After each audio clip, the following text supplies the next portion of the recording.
How's it going, everybody? Welcome to the Roller Coaster History Podcast. You are listening to Airtime Traveler.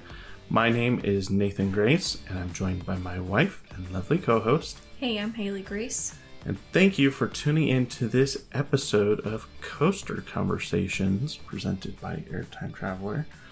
We just wanted to do a brief little, I guess this is kind of a trip report, but kind of not. So it's... We did technically. You rode Powder Keg. It's a trip. We did drive to the spot. Like we did drive to Silver Dollar City for this, so I guess that classifies as a trip. It's our local park, but yeah. It is a little different though, so that's why I decided to make this an episode of Coaster Conversations rather than a trip report per se. It doesn't really matter. Yeah. It's a bonus episode. That's what it is. There it is. Yeah. That's essentially what you get the bonus episode. Well, thank you for tuning in. We're going to talk about Fire in the Hole at Silver Dollar City. Now, for those of you that don't know, if you may have not seen on social media, we did get to attend.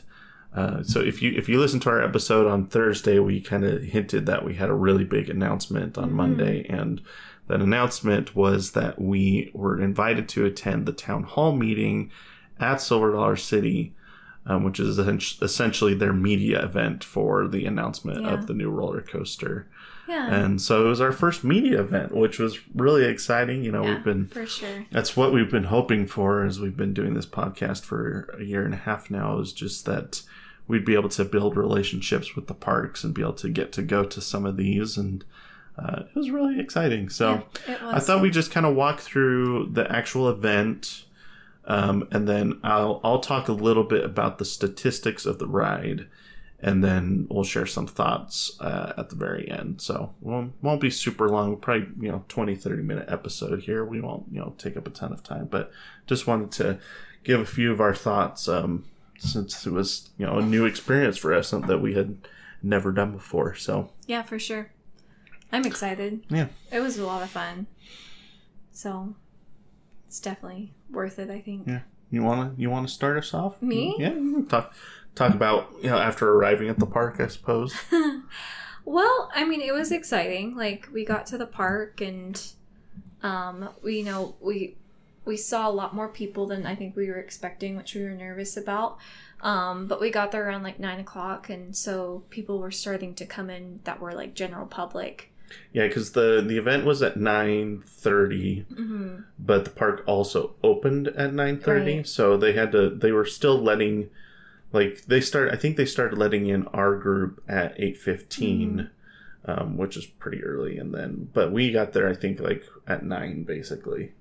And so they were starting to let in other people that were just going to the park regularly, but then they had people blocking off the Grand Exposition, which is where the Red Gold Heritage Hall was, which is where they did the actual town hall meeting. Right.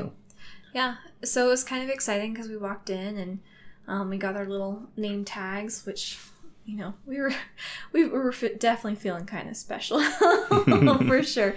But so we got to go in and pick up our name tags and walk. The lanyards. The lanyards, and so we walked to the theater that they had it in, and you walk in and they had this really awesome band playing that were playing definitely more like your Silver Dollar theme songs. They played some bluegrass music. They had the different characters from the park there, what are those girls called? The showgirls from the saloon. Yeah. Yeah. And some firefighters in there, and, just different characters you'd see walking around the park. So yeah. So. That was kind of fun. So then we went and found our seat and we kind of waited. And then Nathan and I noticed that they started playing a song close to the very opening, which was Fire on the Mountain. And so we kind of were like, oh, that's what they're going to be calling the new coasters? Yeah, because it's interesting because the Fire in the Hole theme song, the chorus ends with Fire on the Mountain, Fire in the Hole. And so a lot of people had been theorizing that maybe the new one will just be called Fire on the Mountain, since that's, another line in the theme song. Right. And then they played this other song that I didn't sound like it was the same song. It sounded like it was just that one was just called Fire on the Mountain. So I was like, oh, they must be teasing it right beforehand. But yeah, I was obviously wrong. Yeah. So, but then like it was cool because then the owner of Silver Dollar City, or the manager, who was he's the president. President. That's president, park manager. I think he's both. So yeah. So he walks onto the stage and he greets everybody, and then Brad Thomas is his name for those of you that want to know. But yeah. So he walks onto the stage and he starts like talking to us, and obviously then he jumps right into the announcement, and actually they had a firefighter, a guy dressed as firefighter, come on stage first and just give a few instructions about like procedural stuff, like turn off your silence your cell phones and yada yada, so stuff like that. And made us swear to be volunteers, so we got sworn in, and then it was kind of fun because then we got to yell fire in the hole like you do on the ride. And I think that was towards the end when he had us do that. I thought it was I don't know. Yeah. Anyways, needless to say, the actual announcement in itself was really awesome. He announced some really cool things about the ride, including the statistics, which we'll talk about. And then, I think, we got to hear that was it the CEO of RMC, or I think it was the president of RMC was there. I think that's who it was. Yep. So the president of Rocky Mountain Coaster was there, which was really cool because he's a big name in the coaster industry, and even as a GP I know that, which was kind of cool because so he was there, and there was tons of other people there too, like that had big names in the coaster industry company, which I know I was intimidated. I don't know how you felt, but I was kind of intimidated on how many bigger names were there. So yeah, it was interesting because we didn't really know who was going to be there. Like, we knew that there was I had seen lots of people posting stuff from Silver Dollar City on Sunday, and if they were if they're a big time influencer and they were in Branson on Sunday, I kind of assumed that was why they were there. And so and then other people have been teasing it. So there was, a lot of people you guys have heard of. Coaster 101 was there. Coaster Studios was there. We met Gary Slade from Amusement Today, which was really pretty cool. And so, there's a lot of I got to meet the COO of Herschend, which I didn't realize how big of a deal that was until I talked to Nathan, and he's like, yeah, he's the owner of Dollywood, and Herschend is the owner. Yeah, but he's the CEO and Herschend is the one that owns Dollywood and Silver Dollar City, and I'm like, oh. So he's like, oh, my GP is showing. I was like, oh my gosh, I definitely felt like I had my foot in my mouth after I talked to him. I was like, well. It's funny. You basically told me, like, I knew Herschend was a big deal, but I couldn't, like, I didn't remember why Herschend was a big deal. So I was like asking him questions like, oh, you I even asked him, has he been to Dollywood? I'm like, duh. I'm like, of course he's been to Dollywood. And then, he was telling me that, especially because I love, how awesome Dolly is. I'm like, oh, so have you ever met Dolly? And he's like, yeah, I have. And I'm like, well, of course he has. He works with Dolly probably quite often. He's definitely met her tons of times. So, yeah, definitely kind of felt like a fool after I talked to him a little bit. Fine. But it was fun. It was fun to like walk around and see all these different bigger names and companies be there. And, we're still so new at this, and so I think we both learned a lot from going, not only on how we can make our podcast grow and be better, but, what we can do in the future to when we go to these events. And anyways, but it was cool. So then after he announced the announcement, he was like, oh yeah, and by the way, like, how do you guys feel about going and touring getting a backstage tour to the coaster? And obviously, like, Nathan and I were really, really excited to go and do that. So I was not anticipating that, so that was I don't think a lot of people were, so that was kind of fun. I think probably based on what I saw, I'm guessing the press probably knew beforehand, because they jumped like right into going inside and getting interviews set up and all that. So my guess is they knew beforehand, but the rest of us, that was kind of a surprise. So that was kind of cool. That was cool. So we got to walk through the park and then walk backstage. Sorry, I'm using Disney terms now, but you got to like walk behind the scenes and be able to like see the new building, which was really cool. And then I read today, I didn't know this, I don't know if you knew this or not, but the train tracks that we crossed, those are brand new. Those weren't there before. So the crossing, like the railroad crossing that we crossed, that wasn't there before. So like the tracks might have been there, but the actual like crossing itself was not there. Oh, well, yeah, that makes sense. They basically had to create a new railroad crossing section so that you could get back there. So I'm pretty sure that they had to add new track to put it in there, but like... That would make sense. Anyway, so like the railroad crossing was new. Nothing was paved yet, so like it was all like... Well, not nothing, but the pathway between... So for those of you that didn't watch the announcement, essentially what it is, so they announced the Fire in the Hole is going to be redone. When we'll, like we said, we'll talk statistics in a minute here, but they also are rebranding that whole section of the park is going to be called the Fire District. Which, so that will include Fire in the Hole. It'll include everything that's in Fireman's Landing, and then there will be Flanders Dry Goods, I think is what it's called. And then the pretzel. So basically a new merchandise shop.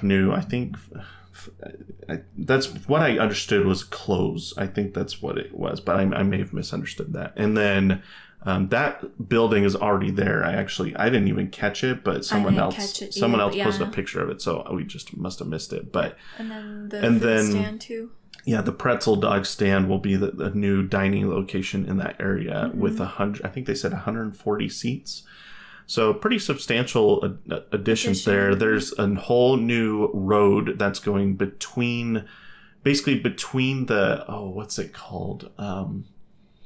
It's that play area that's connected to Firefall. I don't know what they call that.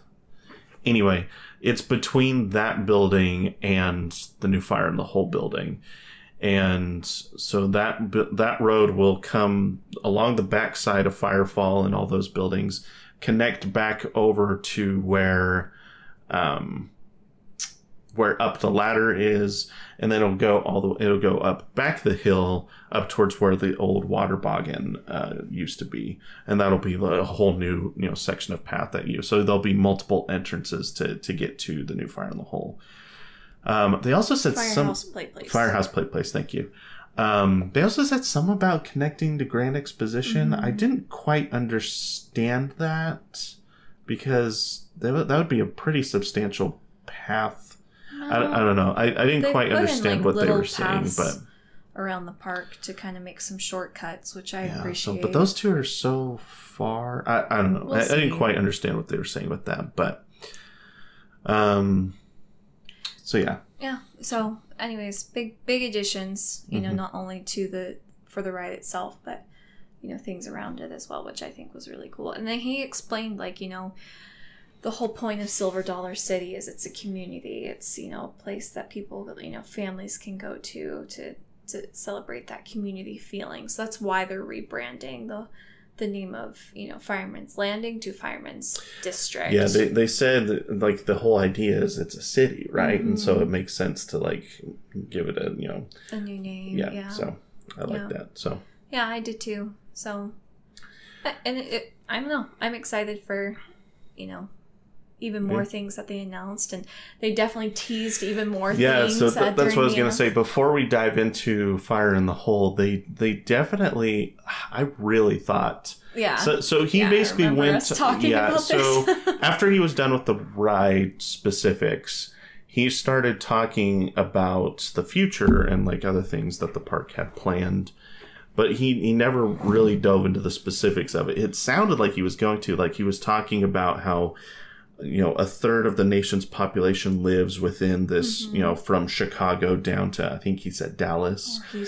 Or Houston. It may have been Houston. That bubble there was a third of the nation's population. So it sounded like he was getting to this hotel that they were going to announce a hotel, and he was talking about how much land the park had. Yeah, they do own ton of land that's connected I think they said 1,000 acres. I think it was maybe 1,000 total. I think they bought 800. Yeah, but so they I have don't like know. Anyway, 1,000 acres. Plenty of land.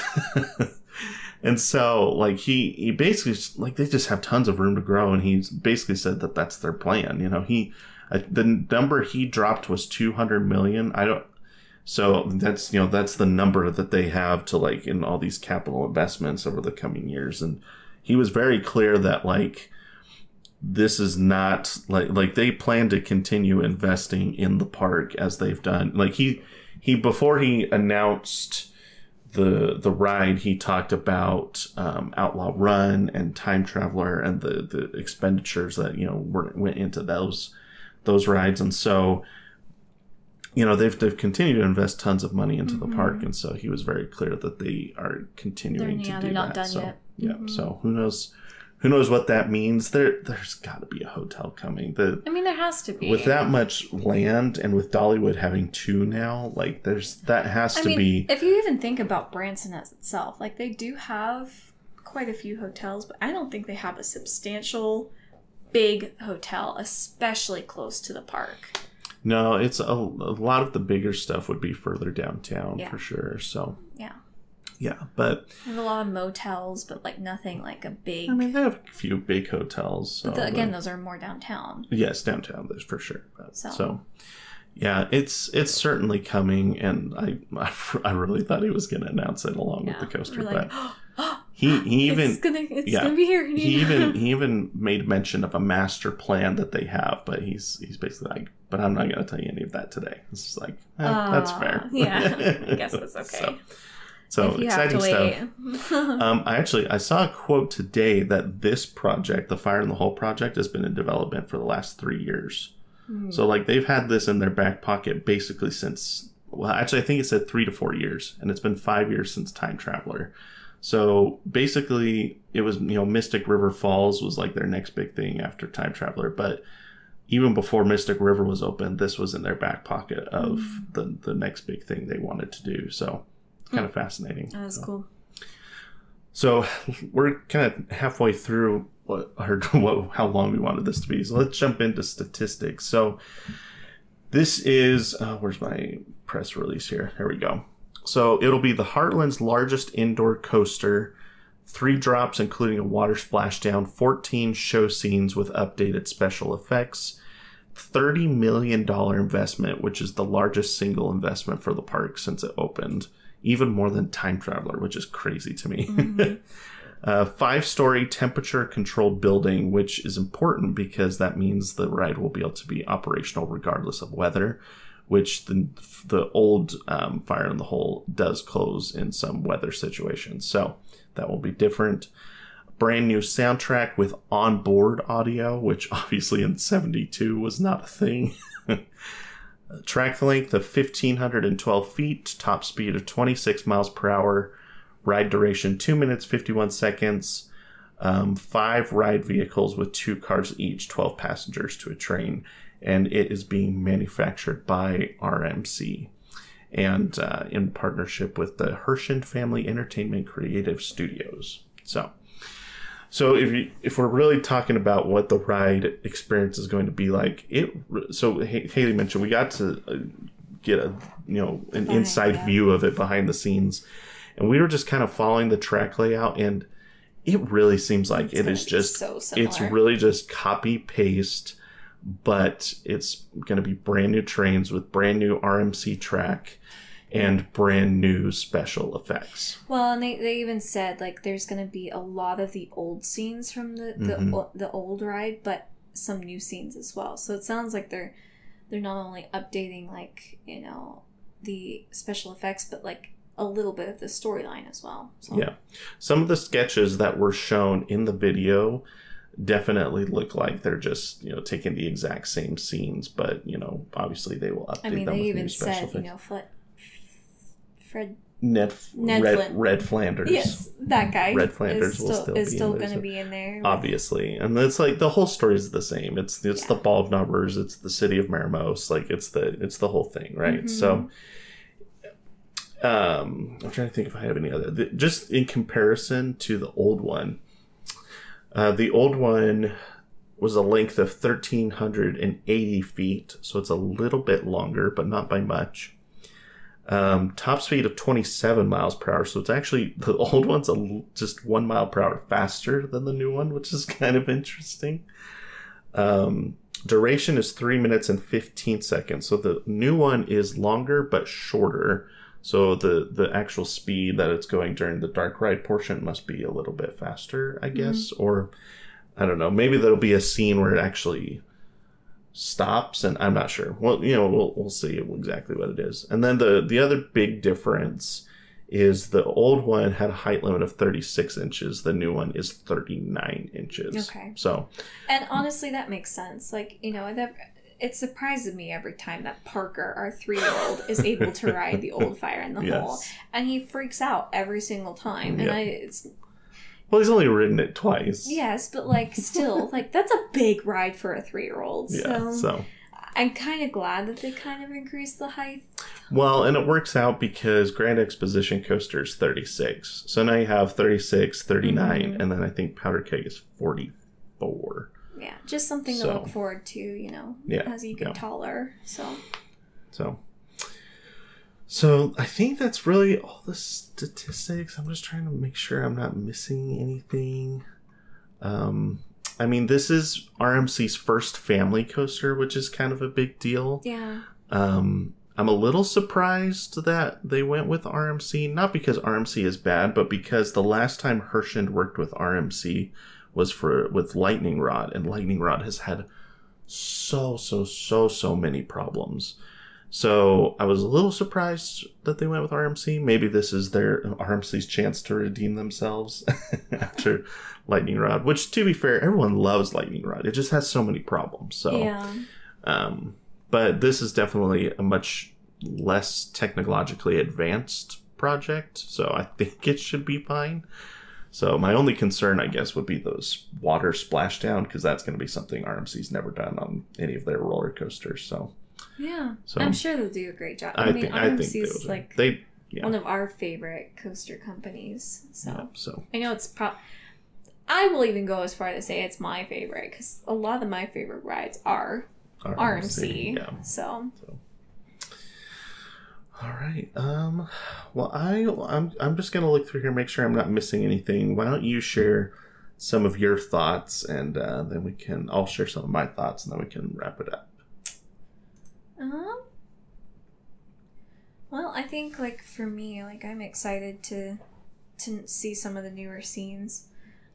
Something that we talked about was, are they going to take the old animatronics and put them in the new ride? And I don't think they will. I think they're going to recreate the animatronics. So I'm curious to see who's going to be creating the animatronics, because I think that can really make or break a ride, in my personal opinion. You look at places like, Disney World, and we've even talked about Dollywood's got some good, animatronics on their one ride, their one roller coaster dark ride. So I think that will be interesting to see what kind of animatronics they're going to add to this ride, and to make the ride even more special to go on. So I think that's exciting to hear and see about the animatronics. But yeah, it was really cool, honestly, to go behind the scenes. I think that was one of my favorite parts. And, for those who, haven't listened to our episodes before and don't know, I am, 7 months pregnant. So because we weren't expecting this behind the thing tour, Nathan's like, are you sure you're going to be okay? I'm like, dude, I'm not missing this for the world. So, it was awesome walking back there and being able to look at the track and get to go even inside the building and look up and see the track. And it's something you don't get to see very often. So I was really excited to be a part of that. And yeah, so It was fun to get pictures, and I even said, like, I'm so jealous of the press because they even got even more behind the scenes than we did, so. Yep, someday we'll get to that One day. Yeah, I was, my number one concern when they announced back in February that they were going to be closing Fire in the Hole, and I talked about this a little bit. It was just that I didn't understand why the park felt the need to close a coaster so that they could bring in a new coaster. Meanwhile, Dollywood has Blazing Fury, which is almost as old as Fire in the Hole, and they were able to keep that open and still open a brand new coaster this year. So I kind of felt like Silver Dollar City was getting the short end of the stick compared to Dollywood, which I understand nowadays Dollywood brings in more money for Herschend. So I was like, okay, whatever. But that was kind of my initial reaction when they first made that announcement, is like, why are we losing a coaster before we get a new one? And Dollywood keeps getting new ones over and over and over. Now looking back, hindsight's 2020, right? And I understand. I mean, it's pretty obvious why they have to pull out the old one. My guess is 3 or 4 years ago when they started this process, it was just that Fire in the Hole was becoming too much of a maintenance problem. It didn't thematically fit in with the area of the park that it's in. And the ridership was getting lower and lower over the years. And I think the decision was made probably very early on that we want this ride to still be here, but in a different way. And so that, now looking back on that, I completely understand why they're removing the old one. And while that is very sad, because, obviously here at Airtime Traveler, we're all about the history of coasters and preserving them and, as long as possible. I commend Silver Dollar City for doing something that really has never been done before. Right. Which is taking an old coaster and demolishing it, but keeping the bringing it back nearly identical with just modern technology. Right. Like, that is pretty fascinating to me. Like, the way I've thought about like other parks, and the thing to me would be like if Disney World tore down Space Mountain but built an identical replica of it with just brand new track from Vekoma instead of the old Aerodynamics track. Like, that's the best way I can think of this, is really just, yes, you're demolishing the old ride, but we're just going to bring it right back so that it can live on in a different way. Yeah. So. Well, one thing that, he mentioned was the story behind Fire in the Hole. And I think like that, with us being a history podcast, like, they're preserving that story of what happened, in this spot, which I appreciate. I appreciate that not only are they keeping the coaster and like keeping that specialness of basically being almost an identical copy and paste track, but the story itself is really important to the history behind Silver Dollar City and this ride. So I like that they're keeping that history alive there. So yeah, for sure. So I'm the only slight disappointment I have was just because I heard some rumors that there was going to be a launch or a drop track, right? And that would have been just over the top if they had done something like that to make it a little bit different. But I'm very happy with the announcement. I'm not saying I'm unhappy with it. I'm just saying that there's like that little enthusiast part of me that was like, oh, if they could have done something like that. But yeah, I think it's very cool what they've done, and I'm excited. Can't have it all, Nathan. No, you can't. and that's one thing I try to keep in mind with all of these announcements. And we'll talk about. We've mentioned this in the past that we're going to do a Coaster Conversations episode where we talk about all the coaster announcements that are happening, in the month of August, because there's a lot of them. And one of the things I try to keep in mind is that you can't have a ride that's going to make everybody happy because everybody has different opinions.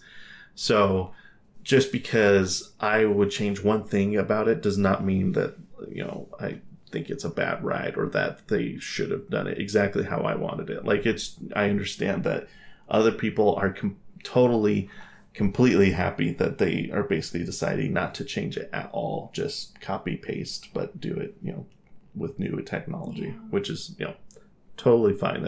I think it's great. So, the only other thing I'll mention, which is interesting to me, is the $30 million price tag. Yeah. Because Haley and I talked about this a little bit yesterday, but I can't imagine the coaster costs even more than half of that, the actual coaster part of it. Like, it's very small, 1,500 feet of track, right, and the top speed 26 miles per hour. I mean, we're talking probably less than $10 million, maybe even less than $5 million. Like, really small price tag for that amount of track. Yeah. So all of that money has got to be going into the theming and the special effects, right? Well, and I think which too, like, has me really excited about what they can do with that part of the ride. Yeah, I think the infrastructure itself. I mean, they built a massive new building. Yes, they did big building. It's essentially just a warehouse, though, right, with some decoration on one side of it. And then they built. Obviously the HVAC in there, so I feel like so that probably some be money good, into the HVAC system, correct? So I feel like between those two things, it's also probably a few million there. Yeah, and I did think there's a little bit of investment cost because RMC did develop a brand new train for this attraction. Yeah, the 3-row 12-passenger trains is something RMC hasn't done before. Right. So there's some cost involved there, I'm sure. Right.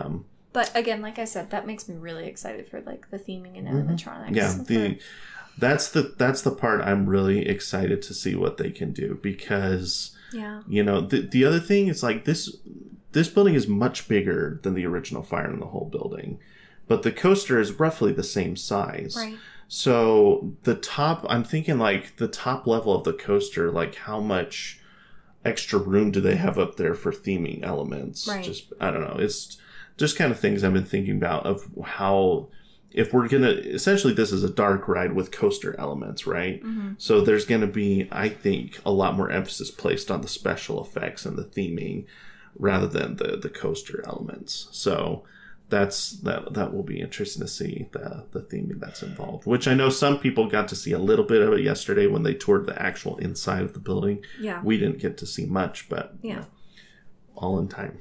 Yeah, so. We're not bitter. Just kidding. I'm very curious. I know Ace has a event that they do at Silver Dollar City in November. I'm very curious if maybe when we go to that we'll get some behind the scenes stuff. So. But cool. I'm not crossing my fingers. We'll hope for it, but I'm not planning on it. Well, we hope that Silver Dollar City will invite us back for Media Day. So. Yeah, again, not planning on it, but hoping for it. That would be really cool. That would be so awesome. That would be great. Dream come true. So, well, thanks for tuning in. I know this was a lot shorter than what we usually do, but we just kind of wanted to give some of our thoughts on our experience when we went to the media event yesterday. It was really, really awesome to be there and get a little behind the scenes tour of the development and be there when the actual announcement occurred. So I'm really happy with what they're doing. The pain I felt when they announced the closure of Fire in the Hole in February has been I think I'm fully recovered from that. I'm healed from that pain now because just the way they're honoring it, I think is very important, and I think a lot of other parks could take note from that. So if you have an old coaster you need to get rid of, you can reimagine it in a brand new way and still get the brand new coaster that you need. So I think this is a great way that they're doing it. So yeah, for sure. Yeah. Anyways, but yeah, if you guys have any input on what your thoughts were, or if you have anything that in the future, if we do attend more of these events, what are you looking for from us, as we go to these events? Like, that's something that I think that we have a lot to learn from, and, we would love to hear your input on, as our followers and listeners, like what you want to, hear from us. So yeah, for sure. Just to close up, I will leave you with one little teaser that if you want to know more about the history of Fire in the Hole, stay tuned because there will be a Fire in the Hole episode sometime this season. So it's going to be a good one. Yeah, we thought we'd give it a proper send-off with a good episode about the history of the ride as it finishes up its life here at Silver Dollar City, and then obviously with the new one opening next year. So yeah, absolutely. Well, thank you for tuning into this episode. Be sure to go and follow us on social media if you haven't already. We're just on the app formerly known as Twitter and Instagram. Our handle is at Airtime Traveler. We're having lots of conversations over there about stuff like Fire in the Hole and our time at the park yesterday, but also all the other parks that are making crazy announcements. There's been so many already, and still so many more to come. So be sure to follow us over there, and we can keep having these conversations over on our social media. So I think that's all we got for today. So congrats to Silver Dollar City, and thank you for the invite. It was really awesome to be there, and excited for Fire in the Hole for 2024. So thank you for tuning into this episode, and we will see you in the next one.